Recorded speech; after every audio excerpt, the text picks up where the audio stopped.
Hey you guys, thank you so much for pressing play. So today, usually I say thank you for stopping by and pressing play, but today I'm in the car, so I guess I stopped by. No, but thank you so much for pressing play. I haven't recorded in the past 2 weeks, so today, before I left the house, I was just like, you know what, let me bring my Bible and just share something that I learned this past week. I want to be consistent with these videos, and I've been really busy because, really quick, a quick update, I've been doing photography, and I know that I've questioned that in the past.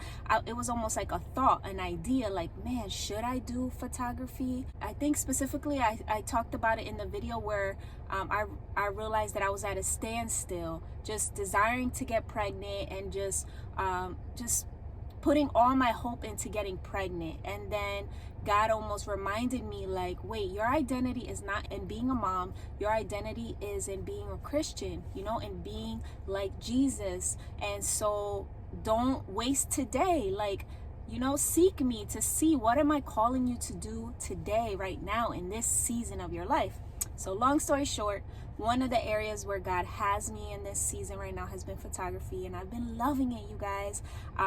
Definitely check out my photography page. I appreciate all the encouragement. I've been getting such beautiful feedback. It's really been just motivating me and making me more excited to do photography.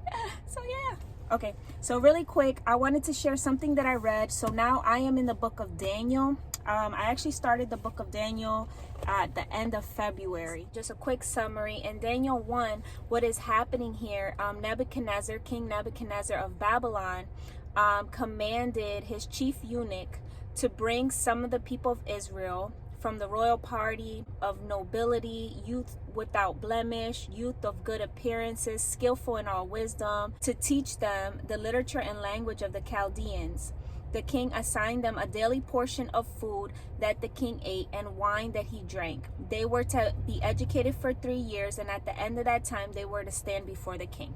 Okay, so that's just a quick summary. I definitely recommend you read Daniel. But what stood out to me was in verse 8 and 9. But Daniel resolved that he would not defile himself with the king's food or with the wine that he drank. Therefore, he asked the chief of the eunuchs to allow him not to defile himself. And God gave Daniel favor and compassion in the sight of the chief of the eunuchs.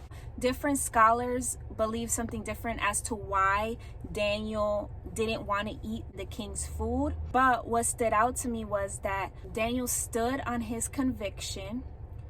And what really stood out to me is verse 9. It says, and God gave Daniel favor and compassion in the sight of the chief, right? So it's like God gives favor and compassion, you know, like when people see us and maybe they have respect for us, or, you know, or they treat us kindly, and just knowing that God can give someone who may be an authority over us a compassion for us or favor for us, right? Where, as you read on, he didn't have to eat the king's food or drink the wine, and he didn't get in trouble for that, or they didn't feel like he was being disrespectful for saying that, right? So God gave them favor. Then in verse 17, again, it says, God gave them learning and skill in all literature and wisdom, and Daniel had understanding in all visions and dreams. Again, God gave.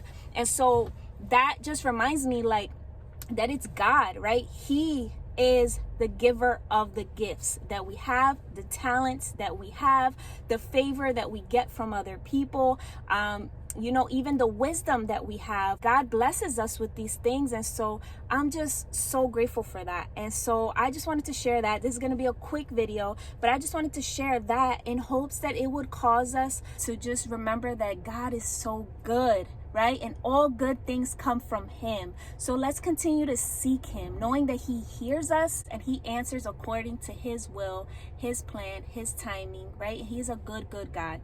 And so, yes, I hope that something that I've said today has been a blessing. Also, I looked up favor, like what does favor mean? And so in the box below, I'm going to put an article that I found on what favor means, because I feel like sometimes if we don't know what that means, that could be confusing. So definitely look in the description box below, and I'll add an article in that section. So yeah, thank you so much for pressing play. Bye.